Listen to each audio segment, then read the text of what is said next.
تو ادھر ادھر کی نہ بات کر بتا کہ یہ قافلہ کیوں لٹا، تو ادھر ادھر کی نہ بات کر بتا کہ یہ قافلہ کیوں لٹا،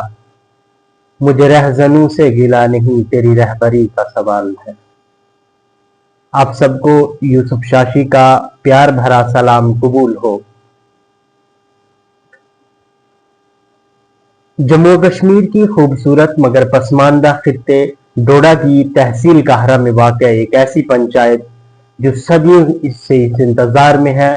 کہ کوئی ایسا سپوت پیدا ہو جو اس کی خستہ حالت کو سدھار دے، جہاں نہ گاؤں میں سڑک ہے نہ ہسپتال اس حالت میں ہے کہ کسی مریض کو بخار کی دوا تک دے سکے، جہاں راستے دشوار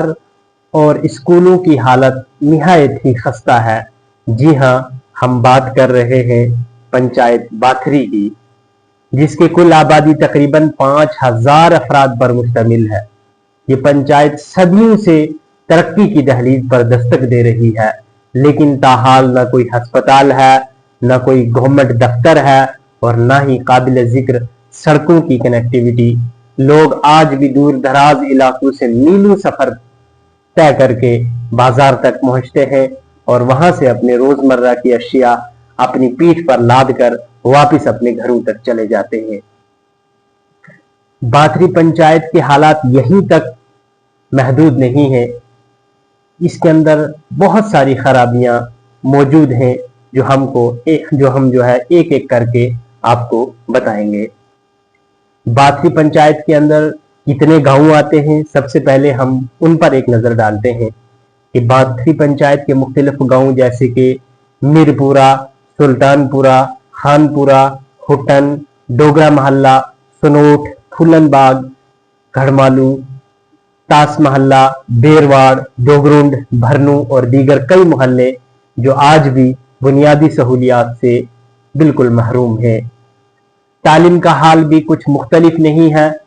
کل 5 پرائمری اور مڈل اسکول یہاں پر اس پنچایت میں موجود ہیں، لیکن نہ مناسب اسٹاف اور نہ تربیت یافتہ اساتذہ اور نہ ہی جدید تعلیمی طریقہ کار سے واقفیت رکھنے والے استاد موجود ہیں۔ یہاں تک کہ بہت سارے اساتذہ نہایت ہی قابل ترین بھی موجود ہیں، لیکن وہ چند فیصد کے اندر محدود ہیں جو اتنی بڑی آبادی کے لیے کافی نہیں ہے۔ نتیجہ یہ ہے کہ آج تک اس پنچایت سے کوئی بھی فرد کسی بھی قسم کا کسی بھی محکمہ میں گزٹڈ آفیسر کی رینک تک بھی نہ پہنچ سکا۔ محکمہ بجلی کا حال وہیں ہم جب اس کی طرف نگاہ ڈالتے ہیں تو نہایت ہی خستہ ہے اور بہت ہی مایوس کن ہے۔ کئی گاؤں کے اندر، کئی راستوں کے اندر بجلی کے پول اور تار تک موجود نہیں ہے، اور جو تار اور پول موجود ہیں وہ لکڑی کے کھمبوں کے اوپر سے لگائی ہوئی بجلی کی تار ہے، جو راستے آنے جانے والے لوگوں کے لیے اور اسکول میں جانے والے چھوٹے بچوں کے لیے نہایت ہی خطرہ لاحق ہے۔ اور اس طریقے سے پچھلے ہی سال ایک بڑا حادثہ بجلی کے ایک پول کے ساتھ ایک نوجوان کی لگ کر موت ہو گئی تھی، لیکن محکمہ کو پھر بھی ٹس سے مس نہیں ہے۔ وہیں جب ہم ایم جی نریگا کی طرف نگاہ ڈالتے ہیں تو کروڑوں روپے خرچ اس پنچایت کے اوپر ہوئے، لیکن افسوس سے کہنا پڑ رہا ہے کہ زمینی سطح پر ہمیں کچھ بھی دکھائی نہیں دیتا اور کہیں پر بھی یہ ترقیاتی کام نظر نہیں آتے۔ لوگ سوال کرتے ہیں کہ آخر یہ رقم کہاں گئی ہے، آخر کن لوگوں کے اکاؤنٹس ان رقموں سے بھرے ہوئے ہیں۔ باتھری مارکیٹ میں صحت کے ساتھ بھی ایک زبردست کھلواڑ جاری ہے، نہ کوئی چیک بیلنس ہے، نہ کوئی صحت کا محکمہ متحرک نظر آتا ہے، جو کہ عوام اور آنے والی نسلوں کے لیے اور بچوں کے لیے بہت ساری چیزیں جو ہے وہ بہت زیادہ خطرے سے لاحق ہے۔ یہ ہے اس پنچایت کا مختصر سا خاکہ اور اس پنچایت کا حال، ایسا علاقہ جو سہولیت کے اعتبار سے زیرو پر کھڑا ہے۔ یہاں عوام کی یہی اپیل ہے کہ انتظامیہ آنکھیں کھولے اور خاص طور سے ایم ایل اے ڈوڈا،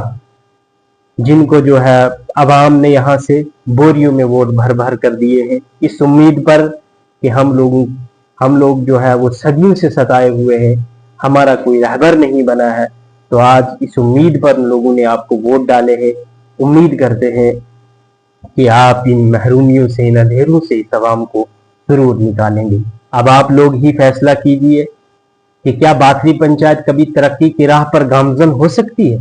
یا یہ محرومیاں اسی طرح نسل در نسل آگے چلتی رہیں گی۔ فیصلہ اب حکام بالا اور عوامی نمائندوں پر اور ان کے ضمیر پر محیط ہے۔ دل نا امید تو نہیں ناکام ہی تو ہے، دل نا امید تو نہیں ناکام ہی تو ہے،